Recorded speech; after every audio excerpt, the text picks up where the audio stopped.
Hi viewers, எல்லாரும் எப்படி இருக்கீங்க? ஹெல்த்தியாக சூப்பராக சந்தோஷமாக இருப்பீங்கன்னு நம்புகிறேன். எல்லாமே நல்லதே நடக்கும். ஒரு நாள் எல்லாமே நமக்கு பிடிச்ச மாதிரி மாறும்.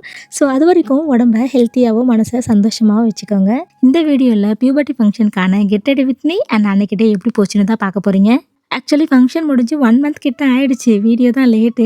அதுக்கே என் ஃப்ரெண்டு அவகிட்ட திட்டு வாங்கிட்டு இருக்கேன். ஏன் அப்படின்னா, லிவர் ஃப்ரை ரெசிபி கேட்டிருந்தா. நான் செஞ்ச அன்னைக்கு அவளுக்கு கொண்டு வந்து கொடுத்தேன்னா, அவளுக்கு அது ரொம்ப பிடிச்சி போச்சு போல். இதோட ரெசிபி டீட்டெயில் சொல்லுன்னு சொல்லியிருந்தா. அதுக்கு நான் சொன்னேன், வீடியோவே எடுத்து வச்சுருக்கேன், அதை பார்த்துட்டு செய், ஈஸியாக இருக்குன்னு சொல்லியிருந்தேன்னா. நானும் சொல்லி பல மாதங்கள் ஆயிடுச்சு. இது வரைக்கும் வீடியோவும் போட்டதில்லை. அவளே டென்ஷன் ஆகிட்டா, வீடியோ போடுவியா மாட்டியான்னு. இன்றைக்கி கண்டிப்பாக போட்டுருவேன்னு சொல்லிட்டேன். அதே மாதிரி வீடியோவும் நான் போட்டுட்டேன். என்ன சொல்ல போனால், அவள் புஷ் பண்ணதுனால தான் இன்றைக்கி லாங் வீடியோவே நான் போட்டிருக்கேன். நீங்களே ரெசிபி வீடியோ பார்த்தீங்கன்னா தெரியும், இது ஓல்டு வீடியோன்னு. சரி, நான் ரெசிபி எப்படி பண்ணியிருந்தேன் அப்படின்னா, நல்லா எண்ணெய் விட்டுட்டு சோம்பு சேர்த்து 2 வரமிளகா, அது கூட பார்த்தீங்கன்னா நிறைய கருவேப்பிலையும் போட்டுக்கோங்க. அடுத்து பார்த்தீங்கன்னா நல்லா தட்டுன இஞ்சி பூண்டு, அதுக்கப்புறம் நறுக்கின வெங்காயத்தை எல்லாத்தையும் சேர்த்துக்கோங்க.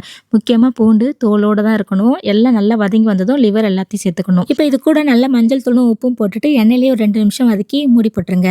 அதுக்கப்புறம் ஓப்பன் பண்ணிவிட்டு 2 ஸ்பூன் தனியா பொடி, 1/2 ஸ்பூன் தனி மிளகாத்தூள் சேர்த்துட்டு நல்லா ஈரல் முழுங்குற அளவுக்கு மட்டும் தண்ணியை விட்டு மூடி போட்டுருங்க. இப்போ இடையில நல்லா கிளறி விட்டுட்டு நல்லா மாவு மாதிரி வெந்து வந்ததுக்கப்புறமா மிளகு பொடி 1 ஸ்பூன், கரம் மசாலா 1 பிஞ்சு, கொத்தமல்லி நிறைய சேர்த்துட்டு ஸ்டவ் ஆஃப் பண்ணிவிடுங்க. அவ்வளோதான் ரெசிபியே. ஆனால் டேஸ்ட் பார்த்தீங்கன்னா வேறு லெவலில் இருக்கும். லிவர் பிடிக்கும் அப்படின்னா இப்படி ஒரு வாட்டி செஞ்சு பாருங்கள், உங்களுக்கே புரியும் என் ஃப்ரெண்டு எதுக்கு இப்படி கேட்டுட்டு இருந்தான்னு. நல்ல வறுத்து வருமானு தான் இருக்கும். இங்கே பாரு, உன்னதான் நீ அன்றைக்கி சாப்பிட்டல, அன்னைக்கு எடுத்த வீடியோ தான் இது. இதில் எந்த ஒரு சீட்டிங்கும் நான் பண்ணலை. இப்படி தான் பண்ணேன், ரொம்ப சிம்பிளாக தான் பண்ணியிருந்தேன். அவளை இப்போ மட்டும் நீ ட்ரை பண்ணி எனக்கு கொண்டு வரலை, அவ்வளோதான் ஒன்று சொல்லிட்டேன். எப்பா, என்னை என்ன பாடு படுத்திட்டாங்க. நீங்கள் உங்கள் ஃப்ரெண்டு கையால் சமைச்சு சாப்பிட்ருக்கீங்களான்னு கமெண்ட்டில் சொல்லுங்கள். ஒரு குட்டி டிரான்சேக்ஷன் போட்டு கிளம்பிட்டேன். ஒரு பியூட்டிஃபுல்லான Pochampalli sari from Kanchipuram Babusha shop. But இது நமக்கு ஃபங்க்ஷன் வீட்லேயே எடுத்து கொடுத்துட்டாங்க. எஃபர்ட்லெஸ்ஸாக ஒரு சாரியை ட்ரை பண்ணிட்டோம் அப்படின்னா நமக்கு அந்த ஃபீல் எப்படி இருக்கும். இதுக்கு நான் ஸ்ட்ரைட்னர், அயனிங்னு இப்படி எதுவுமே நான் யூஸ் பண்ணலை. எனக்கு எப்படி வேணும்னு நான் பாட்டுக்குன்னு பண்ணிட்டு இருந்தனோ அப்படியே வித்தின் எ மினிட்ல அந்த ப்ளீட்ஸ்லாம் அழகாக வந்துடுச்சு. நம்ம சொல் பேச்சு அப்படியே கேட்குதுன்னு சொல்லலாம். எனக்கு ரொம்ப பிடிச்சிருந்துச்சு. பட் நிறைய பேர் சாரிக்கு ப்ளவுஸ் சம்மந்தமே இல்லைன்னு சொல்லிட்டு இருந்தீங்க. ஆக்சுவலி இந்த சாரியோட முந்தானியை நோட் பண்ணீங்க அப்படின்னா சம்மந்தம் இருக்குது. நான் 1 ப்ளீட் விட்டுருந்தா தெரிஞ்சிருக்கும். நான் தான் என்ன பண்ணிட்டேன், ப்ளீட்ஸ் எடுத்துட்டேன். ஏன்னா அங்கே வேலை ஏதாவது செய்கிற மாதிரி இருந்தால் இது கொஞ்சம் கன்வீனியண்ட்டாக இருக்கும்னு இப்படி ட்ரை பண்ணிட்டேன். ஓகே, சாரீ ஸ்டைலிங் பண்ணியாச்சு. இப்போ ஜுவல்லரிக்கு ஒரு பெரிய இயரிங்ஸ் ஜும்கா டைப்பில் போட்டேன். எனக்கு சாரீ அப்படின்னாலே அது இயரிங்ஸ் பெருசாக இருக்கணும். நான் அவ்வளோவா நெக்குக்கு எதுவும் போட மாட்டேன், அதனால தான். ஆனால் இந்த முறை ஒரு க்யூட் செட் ஒன்று சவுகார்பேட்டில் வாங்கியிருந்தேன். ஆன்டிக் ஃபினிஷில் சூப்பராக இருந்துச்சு. எனக்கு குட்டி நெக்கா, ஸோ நான் எப்போவுமே செயின் பேட்டர்னில் தான் லைக் பண்ணுவேன். என்னோடய நெக்குக்கு பார்த்தீங்கன்னா இந்த நெக்லஸ் ஆரம்லாம் நல்லாவே இருக்காது. அதனால் நானும் அதை விரும்ப மாட்டேன். ஆப்வியஸ்லி எல்லாருக்கும் தெரியும், கைக்கு வளையல் எப்போவுமே நான் ஃபுல்லாக தான் போடுவேன் சாரீ அப்படின்ட்டாலே. அதே மாதிரி இந்த முறையும் போட்டுக்கிட்டேன். நான் சொன்னேன்ல அந்த க்யூட் செட்டு, அது இதுதான். ரொம்ப பிடிச்சிருந்துச்சு. என் கழுத்துக்கும் போட்டதும் இன்னும் சூப்பராக இருந்துச்சு. கரெக்டாக அந்த நெக் ஒட்டி வந்து அது ஒரு மாதிரி செயின் மாதிரி வரும். நல்லா கழுத்து நிறைஞ்சி இல்லாமல் இந்த மாதிரி அழகாக வந்துட்டு அதுக்கப்புறம் டாலர் வரதுனால எனக்கு ரொம்ப பிடிச்சிருந்துச்சு. இதுக்கு பேர் பண்ணுற மாதிரி ஒரு குட்டி கம்பளம் இருக்கும். அப்புறம் லென்த்தியாக செயின் அந்த பெரிய டாலர் வச்ச மாதிரி போட்டேன்.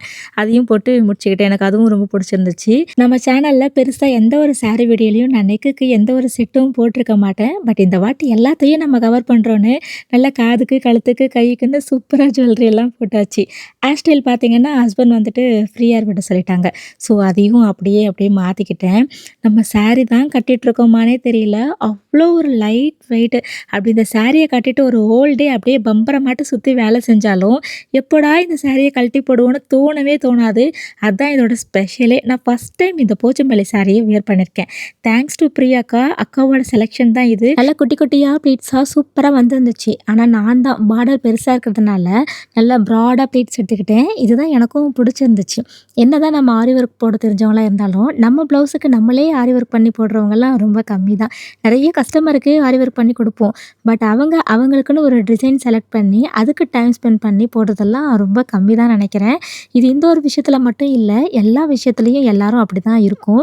மற்றவங்களுக்கு ஒன்று பண்ணும்போது நல்ல எஃபர்ட்ஸ் எடுக்கிறோம். அதுவே நமக்கு பண்ணி பண்ணிக்கலான்னும் போது கொஞ்சம் சோம்பேறித்தனம் பண்ணிக்கிட்டு அதை செய்யாமல் விட்டுடுறோம்.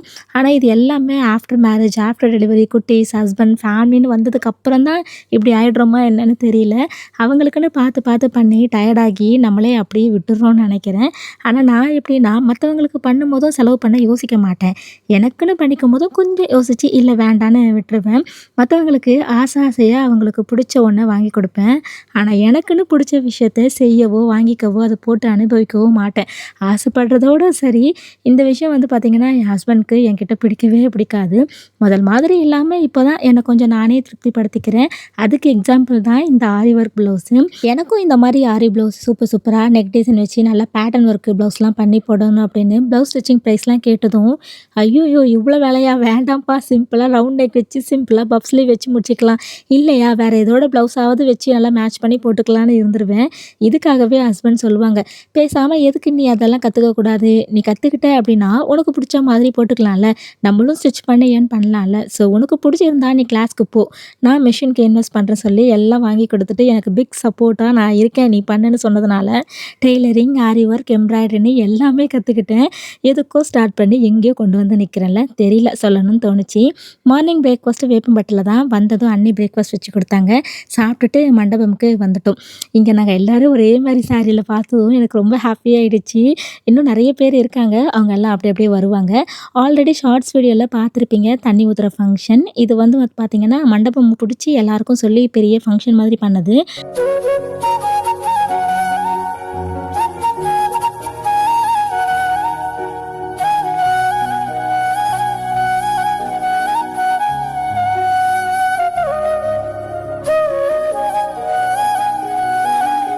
ஆக்சுவலி பார்த்தீங்கன்னா, இந்த காலையில பண்ற நலங்கு வந்து கொஞ்சம் சீக்கிரமாவே ஸ்டார்ட் பண்ணியிருக்கணும். ஆனா வரதுக்கு எல்லாரும் லேட் ஆயிடுச்சுன்றனால, ஒவ்வொரு ஆளுக்கா வெயிட் பண்ணி ஸ்டார்ட் பண்ணதுனால கொஞ்சம் லேட் ஆயிடுச்சு. அதில நானும் ஒரு ஆளு லேட்டா வந்துட்டேன். ஸோ வந்ததும் முதல்ல பெரியவங்க கையால ஆசீர்வாதம் வாங்கிட்டு, அவங்க முதல்ல அந்த புட்டுலாம் சுத்திட்டு நலங்கு வச்சதுக்கப்புறமா லைனா அத்தைங்கலாம் தம்பின்னு நலங்கு வச்சு விட்டுட்டு, அப்படியே பார்லருக்கு கிளம்பியாச்சு. கூட பார்த்தீங்கன்னா, நானும் பிரியாக்காவும் தான் பார்லருக்கு போயிருந்தோம். நாங்க மண்டபத்தில இருந்து கிளம்பும்போதும், எங்க 10 பேர தவிர வேற யாருமே அங்க இல்ல. ஆனா பார்லர்ல இருந்து ரிட்டர்ன் வரும்போதும், மண்டபம் ஃபுல்லாவே ஜனம் தான். டைம் வேற ஆயிடுச்சுல்ல. நாங்க வேற பார்த்தீங்கன்னா, லேட்டா வந்துட்டோம். மேக்கப்ன்னு பண்ண ஸ்டார்ட் பண்ணிட்டாலே அப்படிதானே ஆகும். இதில வேற நாங்க வரும்போதும் வேற எல்லாரும் வந்துட்டு, "பொண்ணுக்கு சீக்கிரமா முடிஞ்சிருக்கும் போல. நீங்க தான் ஏதோ பட்டி டிங்கரிங் பார்த்துட்டு இருந்திருப்பீங்க பார்லர்ல. அதான் லேட் பண்ணியிருக்கீங்கன்னு" சொல்லிட்டு இருந்தாங்க. ஆனா ஆக்சுவலி பார்த்தீங்கன்னா, நானும் போய் கேட்டேன் தான் அந்த பார்லர்ல. எனக்கு கொஞ்சம் ஹேருக்கு மட்டும் ஏதாவது செட்டிங் ஸ்ப்ரே மாரி அடிக்கிறீங்களான்னு. சரி அடிக்கிறேன்னு சொல்லியிருந்தாங்க. ஆனா பொண்ணுக்கு பண்ணுறதுக்கே ரொம்ப நேரம் ஆயிடுச்சா, அதனால எனக்கு அதெல்லாம் பண்ண வேணாம்னு சொல்லிட்டு நாங்க வேக வேகமா அவள பண்ணிட்டு அப்படியே கூட்டிட்டு வந்துட்டோம். இந்த பார்லர் பார்த்தீங்கன்னா, மண்டபத்துலேருந்து கொஞ்சம் தூரத்தில தான். அதனால டைரக்ட்டா இங்கேயே வந்து பண்ணிட்டு கூட்டிட்டு போயாச்சு. டைம் வேற ஆயிடுச்சுல்ல.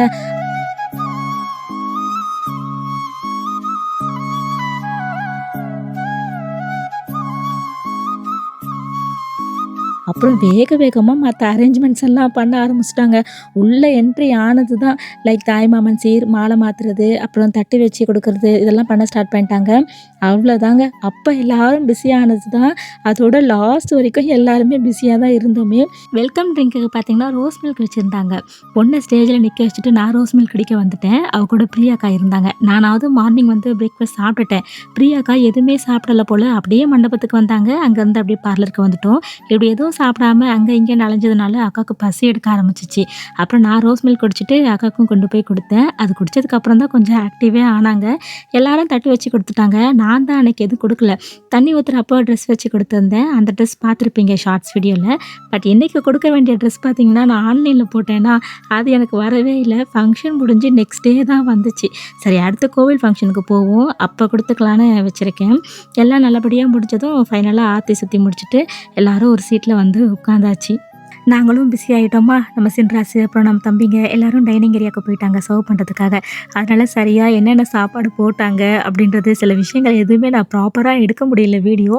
கரெக்டாக பார்த்தீங்கன்னா, அக்காவுக்கும் ரொம்ப பசியாக, எனக்கும் சரி பசி எடுத்துருச்சு என்னன்னு தெரியல. இத்தனைக்கும் வேலை அவ்வளோவா நான் செய்யவே இல்லை. ஆனால் ஒரு மாதிரி வீடியோ எடுக்க வரும்போது எனக்கும் பார்க்க டெம்ட் ஆகிடுச்சு. ஆனால் இந்த வீடியோ எடுத்து ரொம்ப நேரம் கழிச்சு தான் நாங்கள் சாப்பிட வந்தோமே. கரெக்டாக நாங்கள் சாப்பிட வரும்போதுமே கொஞ்சம் சாப்பாடு எல்லாமே காலி. இருந்த வரைக்குமே சாப்பிட்டுட்டு இருந்தோம். பிரியா பிரியாக்கா செம பசியில் இருந்ததுனால சாப்பிட ஆரம்பிச்சிட்டாங்க. காரக்குழம்பு சூப்பரா இருந்துச்சுன்னு சொன்னதுனால, நான் வந்து காரக்குழம்பு ஊத்திக்கல. சாம்பார் தான் ஊத்தியிருந்தேன். அப்ப அத டேஸ்ட்டுக்கு ஊட்டி விட்டாங்க. உண்மையாவே காரக்குழம்பு சூப்பரா இருந்துச்சு.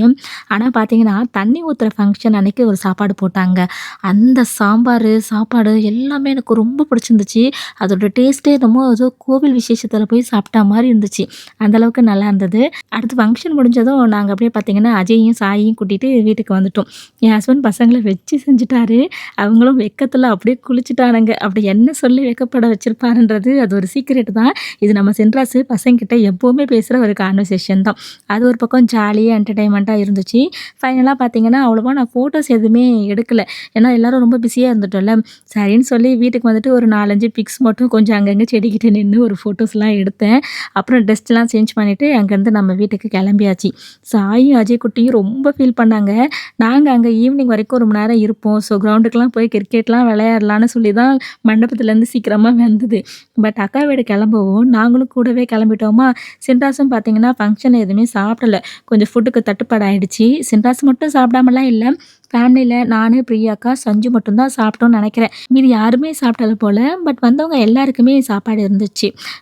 சாப்பிடாதது பார்த்தீங்கன்னா, நம்ம வீட்டாளுங்க மட்டும் தான். ஸோ அது போதும் நமக்கு. வீட்டுக்கு கிளம்பாம வேப்பம்பட்டிலேயே இருந்திருந்தா, வீட்லயே சமைச்சோ, இல்ல வந்து ஹோட்டல்ல வாங்கியோ அண்ணி குடுத்துருப்பாங்க. ஆனா நாங்க கிளம்பும்போது அவங்க யாருமே இல்லையா, அதுக்கப்புறம் கால் பண்ணி அடுத்த நாள் கேட்டாங்க. "ஏன் இவ்வளோ அவசர அவசரமா கிளம்புனீங்க? சாப்பிடாம கொள்ளாம போயிருக்கீங்க." சென்ட்ராசும் சாப்பிடலன்னு சொல்லிட்டு ரொம்ப வருத்தப்பட்டாங்க. பட் நாங்க தான் எல்லாருமே உடனே கிளம்பிட்டோம்ல. அதனால வீட்டுக்கு வரும்போது நான் கறி எடுத்து வந்து குயிக்கா பிரியாணி பண்ணிட்டேன். அக்கா ஃபேமிலியும் தம்பியும் கூப்பிட்டுருந்தேன். இங்க வந்து பிரியாணி சாப்பிட்டுட்டு போங்க அப்படின்னு. இல்ல, இல்ல நாங்க கிளம்புறோம். உன்ன விட்டுட்டு போறோம்ன்னு சொல்லிட்டு அவங்க கிளம்பிட்டாங்க. நான் எப்பயும் வைக்கிற மாதிரி தான் பிரியாணி பண்ணேன். அதனால நான் ஃபுல்லா ரெசிபி வீடியோ ஷூட் பண்ணல. பிரியாணிக்கு பார்த்தீங்கன்னா, தயிர் ரைத்தாவும் பண்ணியிருந்தேன். அதுக்கப்புறம் முட்டை மட்டும் சும்மா வேக வச்சு அத வச்சு சிம்பிளா சாப்பிட்டாச்சு. சிம்பிளா வெங்காயமும், பச்சை மிளகாவும் மட்டும் போட்டு தான் அந்த தயிர் ரைத்தா பண்ணியிருந்தேன். நம்மள ரெகுலரா ஃபாலோ பண்றீங்கன்னா உங்களுக்கே தெரியும். நான் ரைத்தாவ இப்படி தான் ரெடி பண்ணுவேன். நம்ம கையால அந்த வெங்காயத்த தயிரோடு சேர்த்து பிசையும் போதும் அதோட டேஸ்ட்டே வேற லெவல்ல இருக்கும். கண்டிப்பா ட்ரை பண்ணி பாருங்க. பண்ணும்போது கைய நல்லா கழுவிக்கோங்க. அவ்வளோதான்.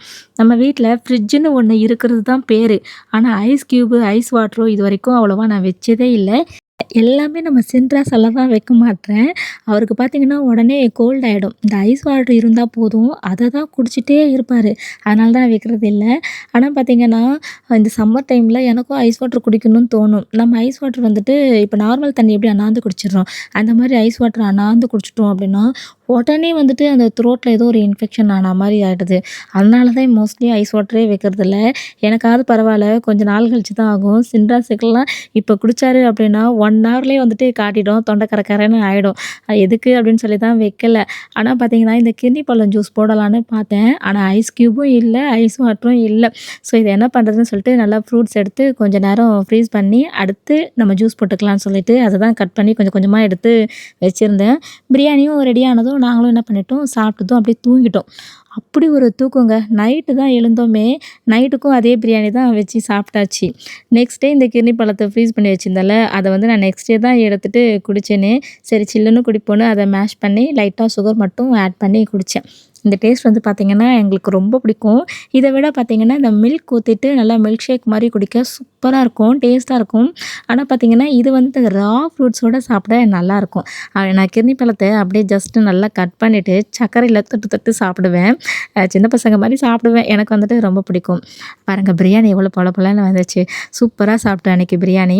உங்களுக்கு பார்த்தீங்கன்னா, இந்த கிர்னி பழத்த எப்படி சாப்பிட பிடிக்கும்னு கமெண்ட்ல சொல்லுங்க.